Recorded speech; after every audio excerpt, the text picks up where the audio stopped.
Lalu secara bebarengan rakyat dari negeri Wano Kuni dipimpin oleh Momonosuke mulai berjalan menuju ke bawah ke tempat di mana sebuah senjata kuno bernama Pluton awalnya terkubur. Di sana akhirnya kita diperlihatin wujud dari senjata kuno Pluton.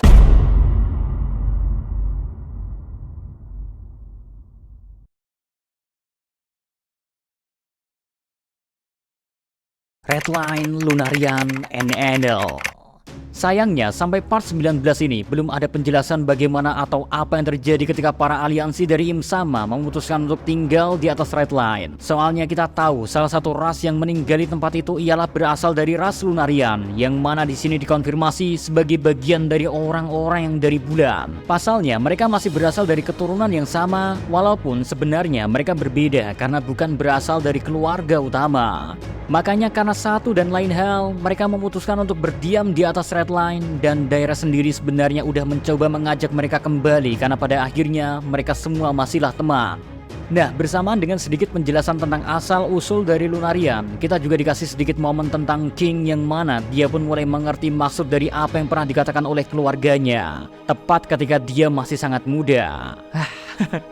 Mumpung lagi ngomongin hal-hal yang berbau tentang bulan, sedikit informasi ya tentang Enel juga dikasih tahu oleh God Roger, di mana dia bilang kalau Enel akan memainkan peran yang cukup penting ke depannya, dan hal itu akan berhubungan dengan 4 hal, yaitu Dr. Vegapunk, tertangkapnya seseorang, Uranus, dan aliansi. Ya, sepertinya kedatangan Enel dari bulan akan berhubungan dengan Dr. Vegapunk guys, yang mana kita tahu ya orang-orang di sana memiliki teknologi yang jauh lebih canggih. Sehingga gak aneh ketika Dr. Vegapunk akan terhubung dengan Enel. Cuman yang menjadi tanda tanya ialah teka-teki tentang tertangkapnya seseorang. Apakah ini indikasi Dr. Vegapunk yang kembali tertangkap, atau ada orang lain yang terhubung dengan Enel dan pada akhirnya tertangkap? Belum jelas akan hal ini, tapi yang pasti kembalinya Enel akan menjadi satu hal yang mendekatkan kita kepada satu senjata kuno terakhir, yaitu Uranus yang masih menjadi misteri hingga saat ini. Terakhir, Enel kemungkinan akan menjadi sekutu dari suatu bajak laut. Entah hal ini berhubungan dengan informasi dari God Roger tentang Shanks punya sekutu yang bakal mengejutkan kita semua, atau Enel malah menjadi aliansi dari Luffy saja. Buset. Jujur gokil sih ini orang berimajinasinya, imajinasinya boleh kalian anggap gila, tapi sampai part ini ya, Mr. K gak nemuin miss fakta sama sekali dari tulisan God Roger. Gilanya lagi, satu clue dengan clue lainnya connecting dengan sangat luar biasa. Kacau sih dia orang. Oh, Reverse Mountain Creed. Nah, sekarang kita masuk sedikit ke pembahasan bagaimana dunia One Piece terbentuk. Soalnya ya, dulu Reverse Mountain sendiri ternyata gak ada. Cuman tepat di bawah Reverse Mountain ya, terdapat gunung berapi laut yang sangat besar. Dan berkat penggunaan dari Uranus yang melakukan tembakan terus-menerus, hal itu memicu gunung bawah laut itu untuk aktif. Dan secara terus-menerus ya, selama bertahun-tahun, khususnya di musim dingin, gunung itu meletus tanpa henti. Hingga akhirnya muncul sebuah bebatuan lava atau yang kita ketahui sebagai Reverse Mountain saat ini. Ya, kejadian seperti ini sebenarnya emang sering terjadi juga di dunia nyata. Di Indonesia sendiri ya, kita tahu bagaimana letusan dari Gunung Krakatau bisa menciptakan gunung lainnya yang kita ketahui sebagai anak Krakatau. Makanya melihat bagaimana Oda Sensei sering menghubungkan apa yang ada di dunia nyata dengan apa yang terjadi di dunia One Piece, bukan hal yang aneh rasanya kalau tiba-tiba aja Reverse Mountain memiliki sejarah seperti itu. Akan tetapi yang menarik sebenarnya bagaimana ada sedikit perbedaan pendapat dari Dr. Clover dengan Dr. Vegapunk, di mana keduanya sama-sama datang dengan 3D model dunia yang mereka bawa. Di situ pertama-tama Dr. Clover menunjukkan bagaimana dunia One Piece menjadi planet yang sangat besar dan di sekitarnya banyak planet-planet lain yang memutari dunia One Piece ini. Bahkan dengan berani Dr. Clover berkata kalau matahari sendiri berputar mengelilingi dunia One Piece. Sedangkan Dr. Vegapunk sendiri menjelaskan kalau selama bertahun-tahun dia telah sampai ke kesimpulan yang berbeda dari apa yang didapat oleh Dr. Clover. Di mana Dr. Vegapunk berpendapat kalau semua benda langitlah yang berputar mengelilingi matahari. Hingga akhirnya semua percakapan itu berakhir ke sebuah ungkapan yang menarik dari Dr. Vegapunk, di mana dia berkata, tanpa adanya matahari mungkin udah gak ada lagi harapan bagi kita. Matahari adalah apa yang kita lihat pertama kali setiap bangun. Matahari membawa harapan. Dari perkataan Dr. Vegapunk ini jelas terlihat kalau matahari memang sengaja dibuat sebagai sebuah simbol harapan. Simpelnya sebenarnya God Roger sendiri berkata kalau kita harus menunggu Dr. Vegapunk untuk menjelaskan tentang bagaimana Reverse Mountain tercipta. Soalnya dari apa yang dia tulis saja kelihatan kalau dia sendiri masih agak kebingungan untuk menjelaskan secara jelas. Bahkan Mr. aja kadang pusing, Rek. Makanya dia bilang kalau dia gak yakin apa yang dia jelaskan cukup masuk akal. Soalnya dia bilang kalau dia bukanlah Dr. Vegapunk. Ya, make sense ini. Sehingga untuk mengetahui bagaimana ada jalur di antara Reverse Mountain yang digunakan oleh Luffy dan kawan-kawan di awal perjalanannya untuk masuk ke Grand Line, hal itu kayaknya emang udah bener kita tunggu aja dari ahlinya langsung. Siapa lagi kalau bukan si orang paling jenius Dr. Vegapunk. Intinya berkat apa yang terjadi di masa lalu untuk bisa berkeliling dunia, orang-orang gak bisa lagi begitu aja menyeberang dari satu laut ke laut lain, guys. Mereka saat ini harus melakukan perjalanan berbahaya untuk menyusuri Grand Line ataupun dunia baru. Karena sudah banyak hal yang berubah di dunia One Piece itu sendiri berkat adanya perang besar di 900 tahun yang lalu. Sebelum kita masuk lagi ke pembahasan yang melanjutkan apa yang terjadi di saat Fujitora bertemu kembali dengan Kuzan, ada sedikit spoiler yang cukup membuat kita semua terkejut. Karena ternyata menurut God Roger, di akhir One Piece berjalan nanti udah gak ada lagi pemakan buah iblis yang ada. Wow, kok bisa sih? Untuk menjelaskan mengapa fenomena ini bisa terjadi, kita masih harus menunggu alasan mulai dari buah iblis tercipta atau muncul pertama kali. Soalnya kita tahu semua hal ini berhubungan dengan yang namanya harapan dari manusia. Fujitora meet Kuzan, Kuzan meet Dragon. Sementara itu guys, kita balik lagi ke Fujitora yang dikatakan udah mengambil keputusan. Jadinya tepat sebelum dia pergi ke negeri Wano Kuri, di mana seperti yang udah dijelasin sebelumnya kalau Blackbird Pirates datang untuk mencuri senjata kuno Pluton. Tepat di momen itu, Fujitora dihubungi oleh Kuzan dan Kuzan langsung menanyainya tentang bagaimana kebaikan dan kejahatan menurut sang Admiral Fujitora. Soalnya Kuzan berkata kalau angkatan laut dan bahkan pemerintahan dunia benar-benar mewakili semua kebaikan yang ada di dunia ini. Nah, dalam perjalanannya mencari arti dari kebaikan dan kejahatan, yang mana dia berkelana dan banyak melakukan perjalanan ke tempat-tempat yang mana gak pernah bisa dia lakukan semasa Kuzan masih menjadi sebagai seorang admiral angkatan laut. Di masa perjalanannya itu, dia banyak berbicara dengan orang-orang lain selama kurang lebih 2 tahun ini. Dan gak lama dari situ ya, kita dikasih sedikit kilas balik dari Aokiji yang tampaknya mulai sedikit mengetahui tentang adanya kebenaran dari dunia yang berusaha ditutupi oleh pemerintahan dunia.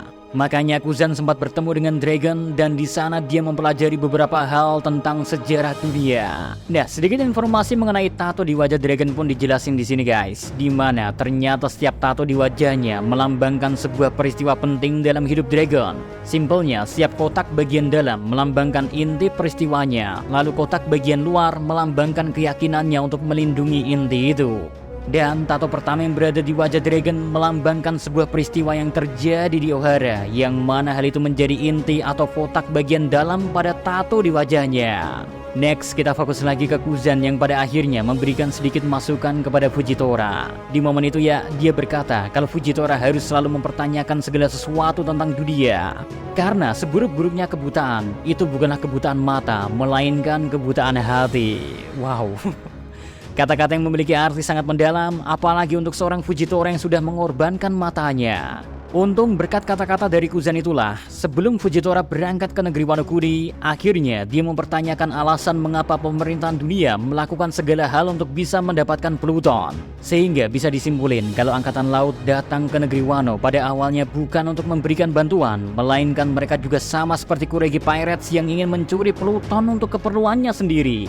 Namun karena Fujitora yang mempertanyakan keputusan dari pemerintahan dunia itu, apalagi mengingat bagaimana legenda-legenda bajak laut seperti Shirohige, Kaido, Big Mom telah lama hilang, lalu Serapim dan hasil penelitian SSG berada di genggaman mereka, namun mengapa pemerintahan dunia masih mencari yang namanya kekuasaan? Apalagi setiap hal yang mereka lakukan akan berakhir pada adanya korban dimanapun itu. Nah, berkat pemikiran seperti itulah, Fujitora pun teringat tentang laporan yang terjadi saat Luffy dan aliansinya berhasil merebut kembali Dressrosa. Maka dari itu, didorong dengan alasan berpikir yang masuk akal, Admiral Fujitora yang awalnya diberi perintah untuk merebut Pluton oleh pemerintahan dunia, lagi-lagi dia malah melakukan sesuatu hal yang gak semestinya. Karena pada akhirnya, Admiral Fujitora memutuskan untuk melindungi Pluton dan gak membiarkan pemerintahan dunia untuk mengambilnya guys. Gimana? Udah mulai di kepala berpikir seperti ini? Kok bisa nih orang punya imajinasi teori segokil ini? Silverfall and Sword. Well, sekarang kita sedikit pindah dulu ke sejarah terbentuknya Sword dan juga Seal. Pokoknya buat yang bingung, simpelnya Seal ini bisa kita anggap juga sebagai CP0. Karena tujuan utama dari mereka ialah pencegahan sekaligus penyangkalan. Ya, buat yang bingung apa yang mereka coba cegah, tentunya ideologi dari kerajaan kuno terdahulu. Sehingga pergerakan apapun yang dianggap atau dirasa bisa menuju ke arah bangkitnya ideologi milik kerajaan kuno, mereka semua akan menjadi buronan bagi pihak CP0 yang memiliki tugas untuk mencegah dan menyangkal. Penyangkalan di sini juga kemungkinan besar termasuk ke kebebasan dalam melakukan sesuatu, termasuk hal-hal yang dianggap bisa berhubungan dengan menggali pengetahuan tentang kerajaan kuno.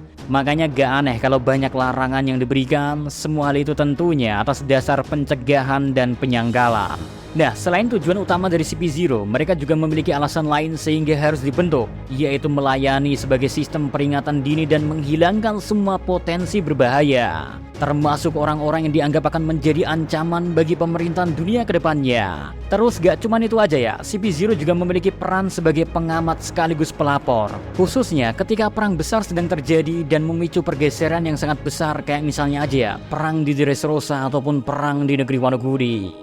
Di setiap terjadinya peperangan seperti itu ya, CP0 pastinya disuruh untuk ke sana dan mereka langsung diberikan perintah di bawah Imsama, yang mana Imsama akan menyampaikan perintahnya melalui Gorose terlebih dahulu. Pokoknya ya, simpelnya para agen dari pemerintahan dunia ini atau SEAL ini ya emang udah tersebar di mana-mana. Dan hampir setiap pembunuhan besar di dunia One Piece tentunya ada sedikit campur tangan dari kelompok ini guys. Bahkan, Goldie Roger dengan berani mengatakan kalau orang dibalik terbunuhnya Raja Cobra dan diculiknya Vivi, semua hal ini tentunya gak lain dilakukan oleh para anggota SEAL atau CP0.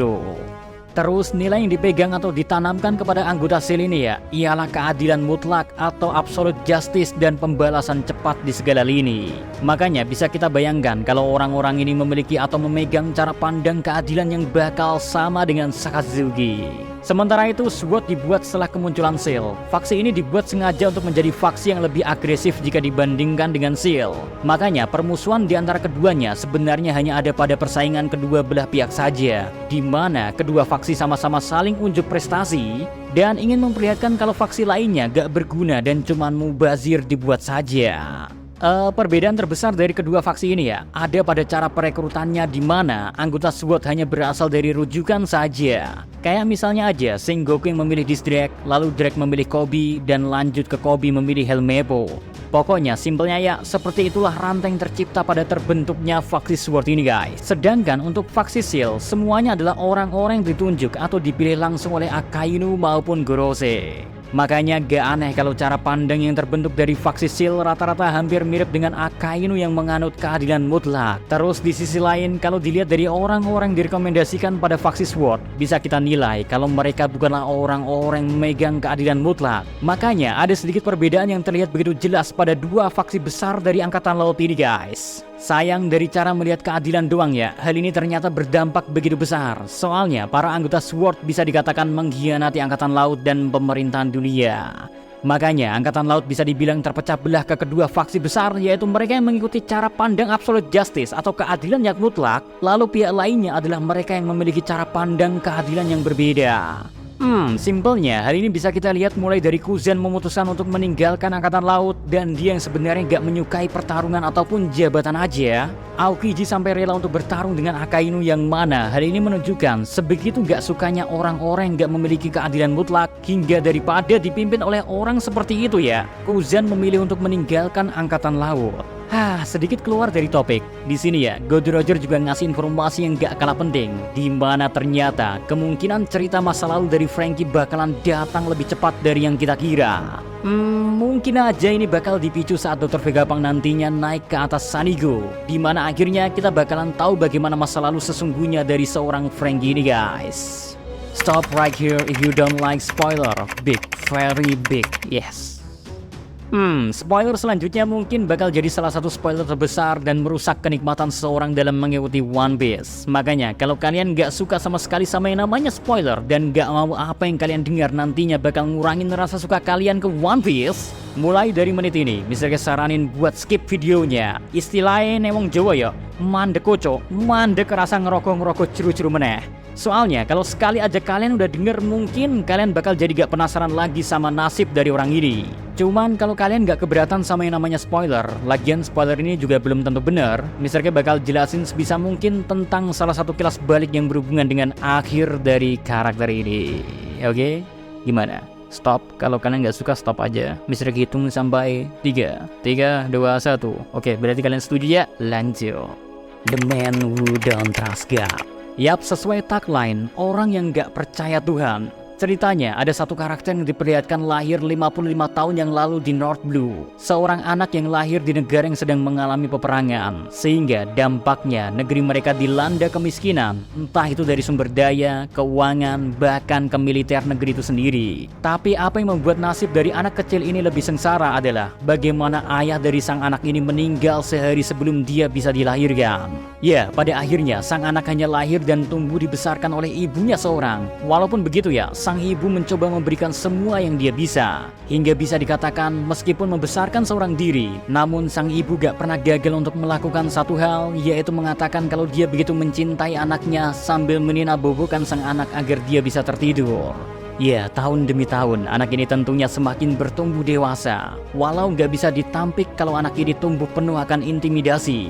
Sehingga kehilangan atau dirampas barangnya oleh orang lain menjadi hal yang biasa dia rasakan. Simpelnya, anak ini mengalami apa yang dinamakan bullying. Hingga akhirnya, seiring berjalannya waktu, kemarahan meluap pada diri sang anak. Dan dia mulai menyusun rencana bersama dengan beberapa anak lainnya untuk mencoba membalas dendam. Hingga akhirnya, perkelahian pun menjadi sesuatu yang udah sering mereka lakukan. Nah, pada awalnya, geng yang dipimpin oleh anak ini mulai bisa melakukan penjarahan ke orang-orang yang awalnya mencuri ke mereka. Lalu hasil dari barang rampasan, entah itu makanan dan minuman pun, semuanya dibagikan ke orang-orang yang membutuhkan.